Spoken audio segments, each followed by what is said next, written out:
Hola,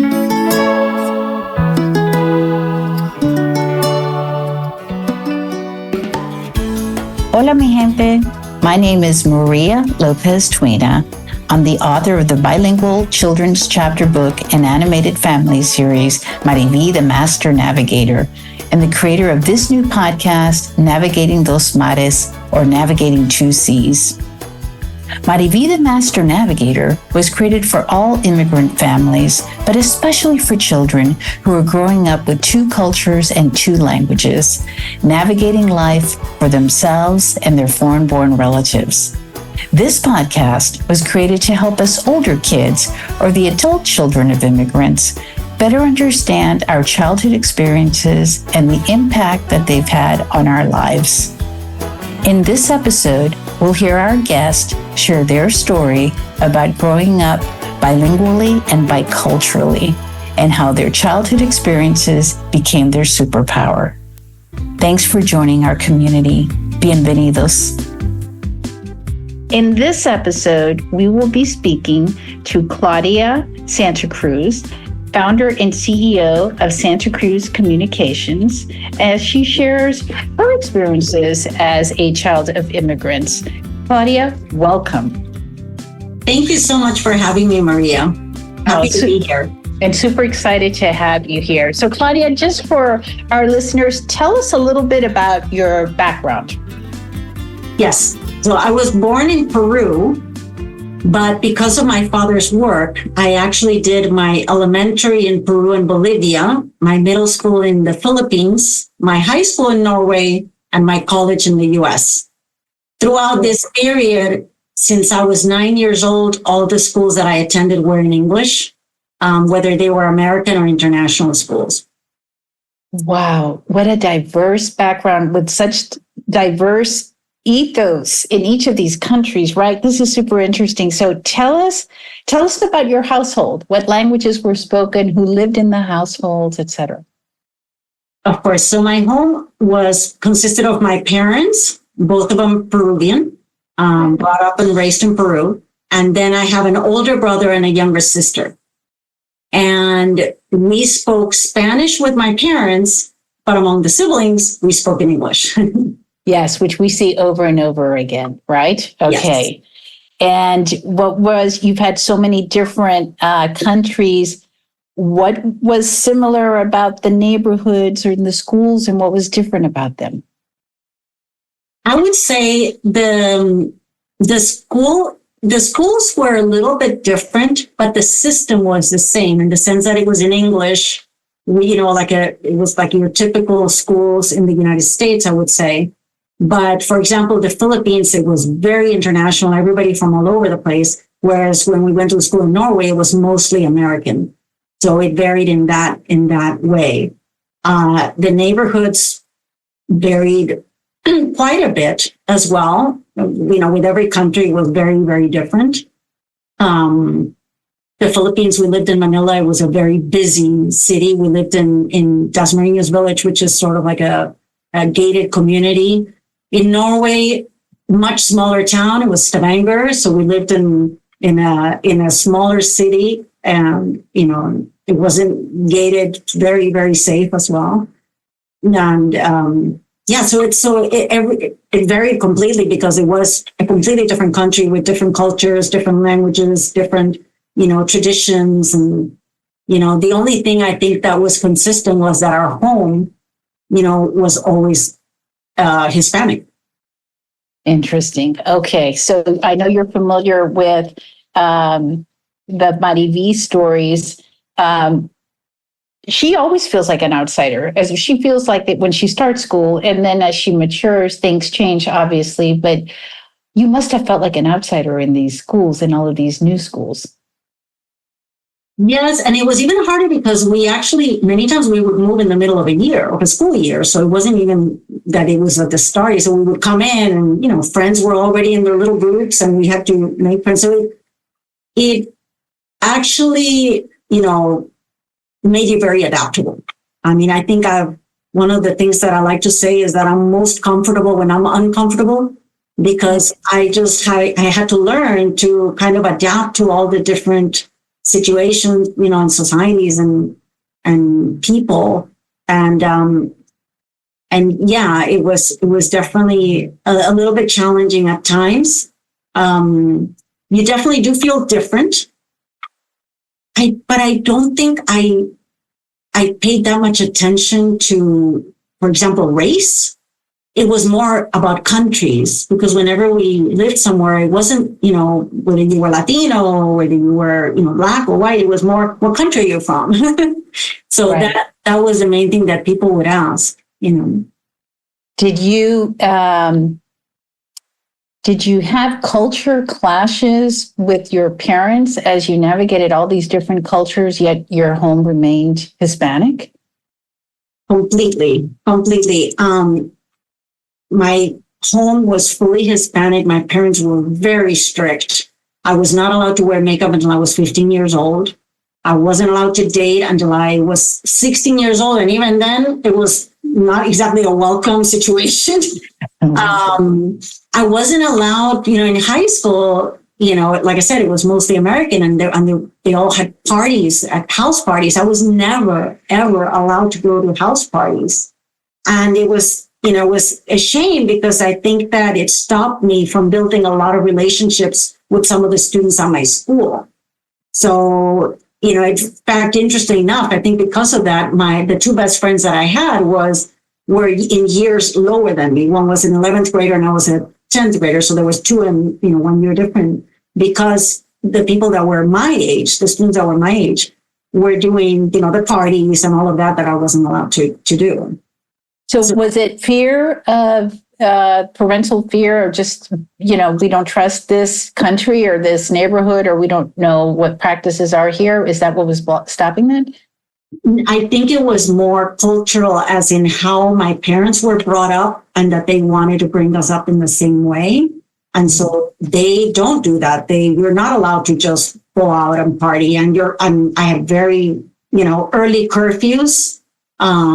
So when I convinced my parents to let me wear a miniskirt, was a huge ordeal.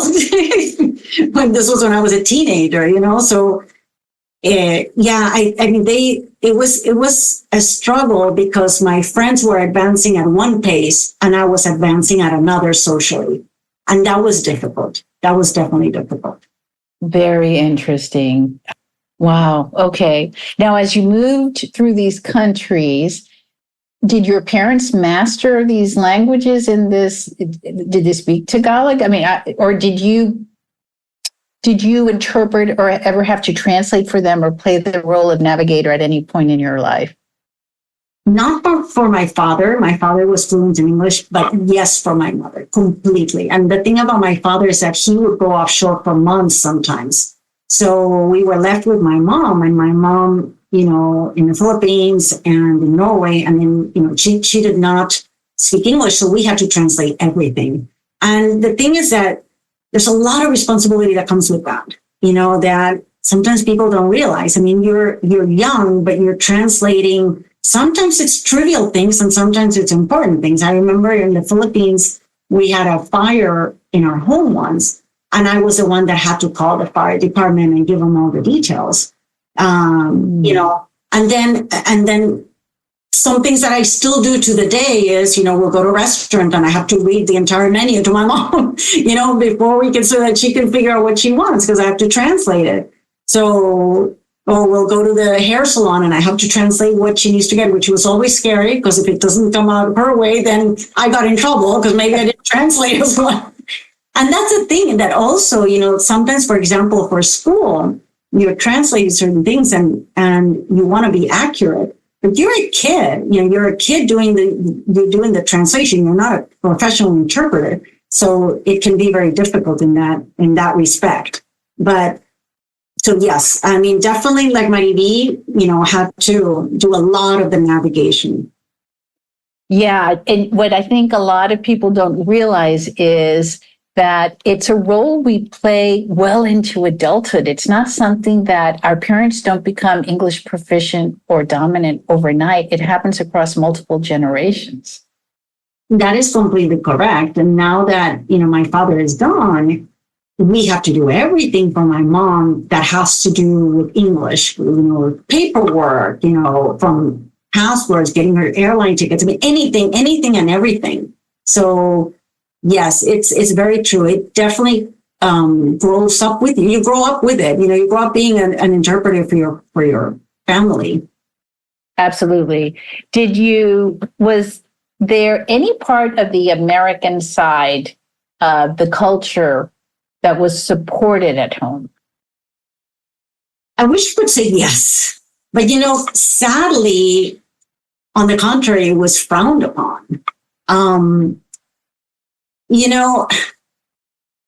It's interesting because of the fact that we traveled, my parents always taught us that we had to be very respectful of other cultures, etc. However, when it came to the American culture, they just did not like it. They didn't like that. They said people they thought more of themselves, and they were more selfish, and they didn't think about other people, and they didn't, they weren't family oriented, and, a lot of, negative things. And then, of course, I'm married to an American now. My sister's married to an American. So, but yet, you speak to my mom and it hasn't changed. The viewpoint hasn't changed. So it was difficult in the sense that, they are frowning upon part of who you are, because now you feel like, well, they don't like this, the American, but I feel I'm part American. And well, now I feel fully American because I have my U.S. citizenship, etc. So to me, it's sad. It just makes you sad because you feel like you're not accepted for who you are. Yeah. Oh, that's so true. We talked about that in a previous podcast. It's a rejection of a part of you. It's hard to explain, but it's not acknowledging that part, not validating that part. And if that part isn't validated, how can the whole be validated? Right? Exactly. And it's something we so desperately want, especially for those of us that were raised here, because we so want to blend in. And yet we're constantly fighting this battle of, let me blend in, you can't. Because it's a rejection of me and my culture if you blend in, versus if I can embrace both of them, who am I rejecting or who am I honoring? Am I just honoring me? Exactly. Yeah. It's interesting that you said that. Yeah, I heard that a lot growing up, that the Americans are very selfish instead of self-reliant, which is really what the crux is, but it's misinterpreted when you're seeing it through the lens of a collectivist individual, right? And being independent. I mean, independent is a good thing. Now I taught my daughter to be independent. I want her to be independent. But for our culture, they don't push independence in that way. Because with independence comes being too liberated and too free and out there, and you're going to get in trouble, So it's not, they don't see it the way that I see it, So it definitely was hard because it definitely is a rejection. You do feel like that part of you is being rejected and not liked, and it's hard, especially that you realize, wow, they don't like this part of me. My own parents don't like this part of me, Right. But you can't just remove it. It doesn't work that way. It's who you are. It's totally who you are. And yes, it's all about that independence versus interdependence, which is what the Latino cultures reinforce all the time. How about once you entered college, when did you feel that I can be who I am, or when was all of that accepted? That is so interesting because I think at 18, I sort of went through what I call my identity crisis, because at 18, I was thinking, people say who they are, but who am I? Like, where am I from? Because that question has a long answer, Yes. So, and I thought, well, I speak Spanish. My home, my culture is Peruvian. I root for Peru in the World Cups, and I'm Peruvian. I'm 100% Peruvian. And yes, this is who I am. And I'm so sure of it. I finally feel good about myself.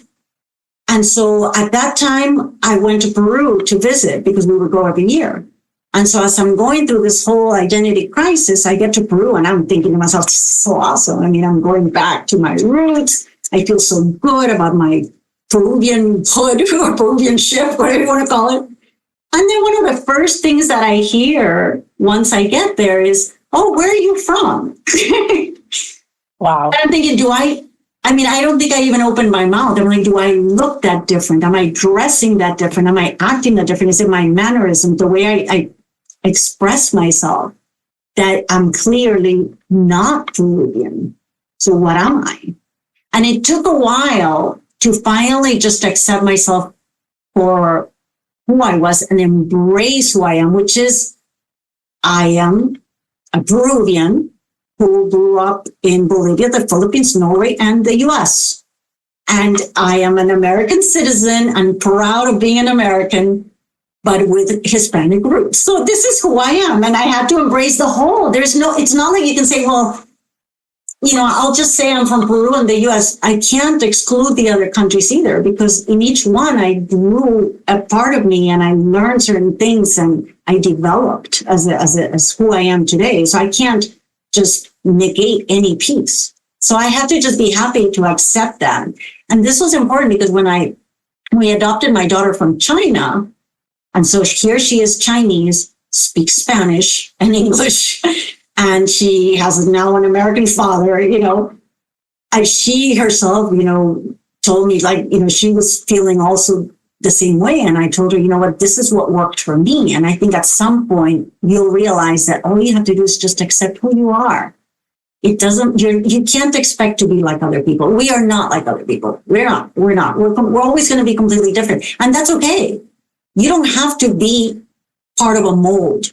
We're not fully Latino, not fully American. We are who we are, and that's okay. Yeah, well said. Well said. So, I was going to ask about your retroacculturation story, but I think this identity crisis or identity moment is part of that story for you. Is that correct or no? No, actually, it's different because the retroacculturation came believe it or not, when I came to the U.S. for college, which is kind of funny because, you would think it would have been in one of the other countries, but no, it happened when I came for college because a lot of the friends that I made at school were Hispanic. So for the first time, I'm learning how to dance salsa and I'm learning how to dance merengue. And although I was used to eating Peruvian food at home, I was speaking now with people my age in Spanish, which I didn't do. I always spoke with, my parents in Spanish, but my siblings, my friends in English. Now I would speak with some of my friends in Spanish.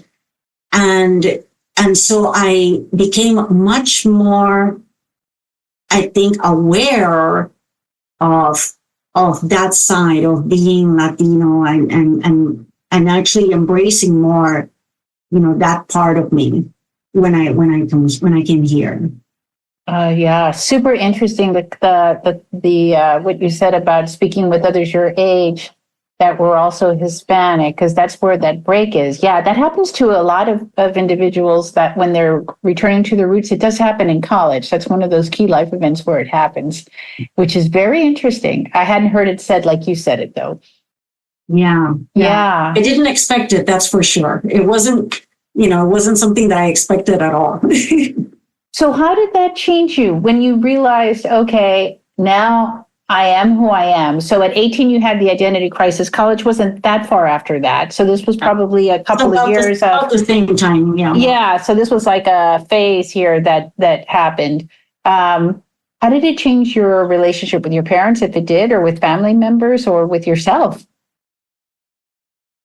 I think for me, it made me certainly happier because now you don't walk around thinking that you are not fitting in anywhere. You just walk around accepting yourself. And because you accept yourself, then other people accept you. So when you walk around, knowing exactly who you are, embracing where you came from and what makes you, then other people accept all of those parts of you. So when people ask me, where are you from? And I give them, the long version, which is the only one I have, they accept it for what it is.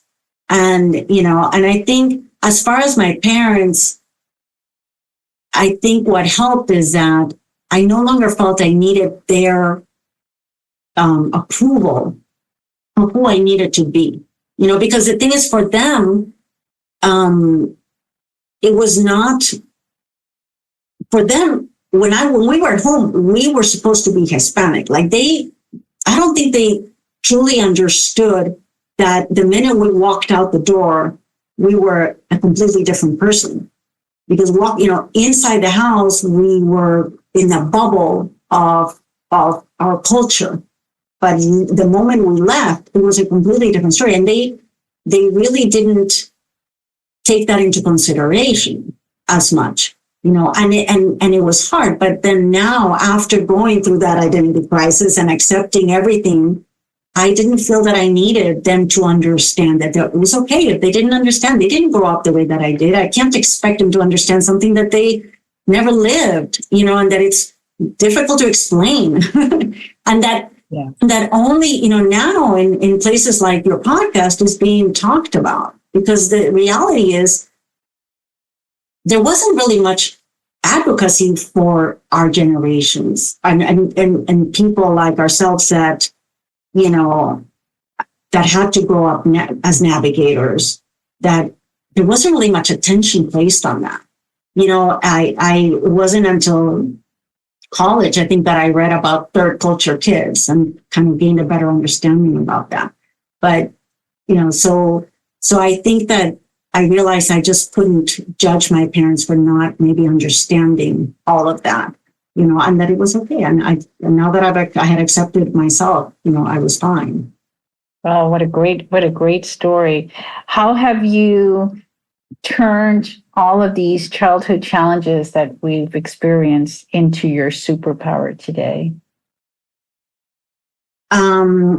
It's been amazing. And it is, honestly, it is a superpower. First of all, for me, being able to adapt, right? Being able to adapt is critical, because if you learn to adapt to any situation, it makes it much easier, not only socially, but also at work. So that's number one. Number two, of course, being able to speak a second language that has a lot of opportunities as far as work, as far as your career, understanding the nuances of different cultures, learning, appreciating and respecting other cultures and their choices in religion, politics, whatever their traditions and beliefs are, being more open-minded, you definitely grow up faster because you have to take on more responsibility, especially when you're translating, and for your parents. But at the end of the day, I think that it's a huge benefit that opens the door to many opportunities. Yeah. I remember when I was in college, I received the PRSA, the Young PRSA Professional Award. And one of the things that they asked me about was about, what do you think, what do you see as far as the future, et cetera? And this was, of course, many, many years ago. And what do you think helps you? And I said, well, I feel like I have a global perspective. I have a different perspective as other people's, because you grow up differently and you grow up balancing different cultures and different environments. And so your perspective is going to be completely different. It's going to be much more open. And that was way before people talked about global communications. That now it's all over, of course. But that is, I think, definitely a superpower. Oh, I agree. And I got to ask you this. Do you think you entered the communications field and made it your profession because you were the communicator when it came to translating and interpreting? Truth be told, I actually went in to study psychology because with how I grew up, I found it fascinating. But I switched my major because I was a foreign student and I wanted to graduate as soon as possible, so I wasn't too much of an expense for my father. And I went into journalism with emphasis of PR because I always enjoyed writing and reading. And I think the communication came, a lot of it, because I used to write letters to all the friends that I would leave behind every time I moved. So I had to do a lot of letter writing. Back then, there was no email, and and phone calls were extremely expensive. So it was, pen and paper. And I think that I enjoy being able to communicate and keep in touch with my friends and keep those relationships, in touch. Oh, that's beautiful. Yeah, that's so well said. Anything else, if you had any counsel or words of wisdom for someone who's listening and they may not have retroacculturated yet, or they may be in the process of it, any words of wisdom you would share with them?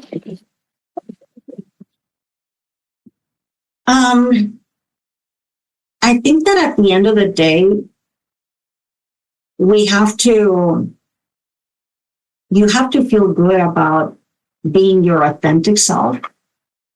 And that is different for every single individual. So I think that we need to dig deep and not hide some of the items and some of the things that make us who we are. So because we balance two different cultures, or more different cultures than two at times, it's important that we embrace all of them, that we embrace every part of who we are, and not hide it, not leave it in the shadows, bring it out, and be happy and embrace it. And a lot of times, kids, when they grow up, they're embarrassed to speak Spanish, or they're embarrassed to certain parts of the culture. Like my Christmas, for example, at home was very different than other Christmases for other of my friends, And the New Year's, we had the grapes, and we had the wear your yellow underwear, and my friends would come over and they're like, what are we doing? What are we doing? What are these great? Why is your mom walking around giving us yellow underwear? Okay, that I had not heard, the yellow underwear. This is yes. So in Peru, you wear yellow underwear for New Year's because it brings you good luck for the rest of the year. So you can imagine how hard it was to find yellow underwear in Norway. But somehow my mother would manage. Yeah, she would buy it for us. Oh, yeah. That's so funny. So, wow, that's great. But yeah, and I think that was also one of the things that helped me as far as the retroculturation, also that when I started introducing more of my culture to my friends who were not from my culture. Yes. It was neat to see their reactions. They enjoyed it. They enjoyed doing the grapes and doing the yellow underwear and eating the food that was, that's Peruvian. And so it makes, it's kind of like when you're a parent and you see things through your child's eyes. In this case, you're seeing, your culture through other people's eyes that are not from your culture. And it's neat to see that excitement. Oh, this is great. Yeah, so true. So true. Well, Claudia, I can't thank you enough for joining us. This has been very interesting, to say the least. And listeners, if you want to follow Claudia or know more about Claudia, go to santacruzpr.com. Thanks for listening, and please join us on our next episode of Navigating Dos Mares. And don't forget to subscribe to our YouTube channel at We Are Mariví, or check out our books on our website, wearemariv.com.